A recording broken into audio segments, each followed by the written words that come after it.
ಗದಗ್ನ ಲಕ್ಕುಂಡಿ ಐತಿಹಾಸಿಕ ಜಾಗ ನಿಧಿ ಸಿಕ್ಕಿದ ಮೇಲೆ ಅದಕ್ಕೆ ಸಾಕಷ್ಟು ಮೆರುಗು ಪಡ್ಕೊಳ್ತಾ ಇದೆ. ಲಕ್ಕುಂಡಿ ನಿಧಿ ಸಿಕ್ಕ ಸ್ಥಳಕ್ಕೆ ಫ್ರಾನ್ಸ್ ಪ್ರವಾಸಿಗರು ಭೇಟಿಯನ್ನು ಕೊಡ್ತಾ ಇದ್ದಾರೆ.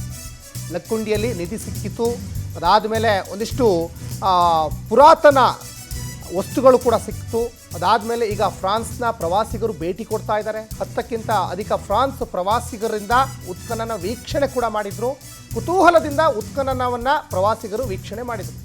ಇಲ್ಲಿವರೆಗೆ ಉತ್ಖನನ ಸಂದರ್ಭದಲ್ಲಿ ಹಲವು ಪ್ರಾಚ್ಯಾವಶೇಷಗಳು ಕೂಡ ಪತ್ತೆಯಾಗಿದ್ದಾವೆ. 8ನೇ ದಿನ ಉತ್ಖನನದಲ್ಲಿ ಈಗ ಅರ್ಧ ಕೆಜಿಯಷ್ಟು ಲೋಹದ ವಸ್ತುಗಳು ಪತ್ತೆಯಾಗಿದ್ದಾವೆ. ಯಾಕಂದರೆ ಸಹಜವಾಗಿ ಒಂದು ಕುಟುಂಬಕ್ಕೆ ಒಂದಿಷ್ಟು ಮಡಿಕೆಯಲ್ಲಿ ಚಿನ್ನ ಎಲ್ಲ ಸಿಕ್ತು. ಅದಾದ ಮೇಲೆ ಇನ್ನೂ ಏನಾದರೂ ಸಿಗ್ಬೋದು ಅಂತ ಅಲ್ಲಿಯ ವೀರಭದ್ರೇಶ್ವರ ದೇವಸ್ಥಾನದ 200ರಿಂದ 250 ಮೀಟ್ರು ದೂರದವರೆಗೂ ಕೂಡ ಉತ್ಖನನ ಕಾರ್ಯ ಮಾಡಿದ್ರು. ನೋಡಿ, ಇಲ್ಲಿ ಶಿವಲಿಂಗ ಪತ್ತೆ ಆಯಿತು, ಪ್ರಾಚ್ಯ ವಸ್ತುಗಳು ಪತ್ತೆ ಆಗ್ತಾ ಇದ್ದಾವೆ. ಒಂದು ದೇವಸ್ಥಾನ ಇದರಲ್ಲಿ 100% ಮುಳುಗಿದೆ, ಭೂಮಿ ಅಡಿಯಾಗಿದೆ ಅನ್ನೋದು ಶಿವಲಿಂಗ ಪತ್ತೆಯಾದಲ್ಲೇ ಗೊತ್ತಾಗ್ತಾ ಇದೆ. ಹಾಗಾಗಿ ನೋಡಿ, ಫ್ರಾನ್ಸ್ನ 10ಕ್ಕಿಂತ ಹೆಚ್ಚು ಪ್ರವಾಸಿಗರು ಬಂದು ಆ ಒಂದು ಸಂತೋಷದಲ್ಲೂ ಕೂಡ ಭಾಗಿಯಾಗ್ತಾ ಇದ್ದಾರೆ. ಜೊತೆಗೆ ಆ ಉತ್ಖನನ ಕಾರ್ಯವನ್ನು ಕೂಡ ವೀಕ್ಷಣೆ ಮಾಡ್ತಾ ಇದ್ದಾರೆ.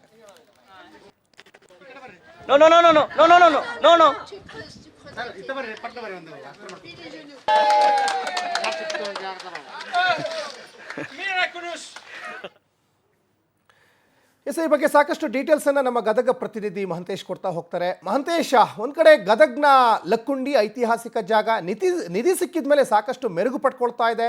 ಇನ್ನು ಫ್ರಾನ್ಸ್ನ ಪ್ರವಾಸಿಗರು ಕೂಡ ಈಗ ಬಂದು ಅಲ್ಲಿ ವೀಕ್ಷಣೆ ಮಾಡ್ತಾ ಇದ್ದಾರೆ ಅನ್ನೋದು ಗೊತ್ತಾಗ್ತಾ ಇದೆ. ಏನಿದೆ ಇದ್ರ ಬಗ್ಗೆ ಹೆಚ್ಚಿನ ಅಪ್ಡೇಟ್ಸ್?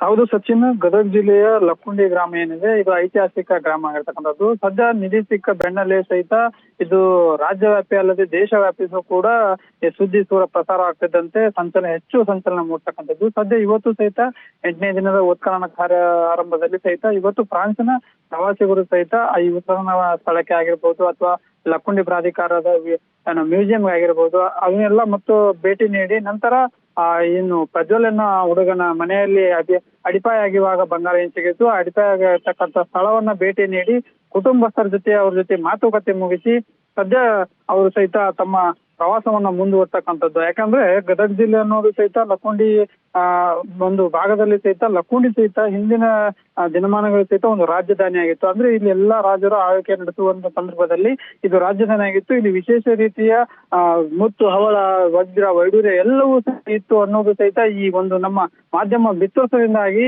ಇಡೀ ಪ್ರಪಂಚ ಸಹಿತ ಇತ್ತ ಗಮನ ಸಹಿತ ಇದೆ. ಸಹಿತ ಇದು ಒಂದು ಪ್ರವಾಸಿ ತಾಣ ಇನ್ನೂ ಹೆಚ್ಚಿನವಾಗಿ ಮಿಂಚಲಿಕ್ಕೆ ಸಹಾಯ ಆಗ್ತದೆ ಅಂತ ಪ್ರವಾಸಿಗರು ಸಹಿತ ಹೇಳ್ತಾ ಇದ್ದಾರೆ.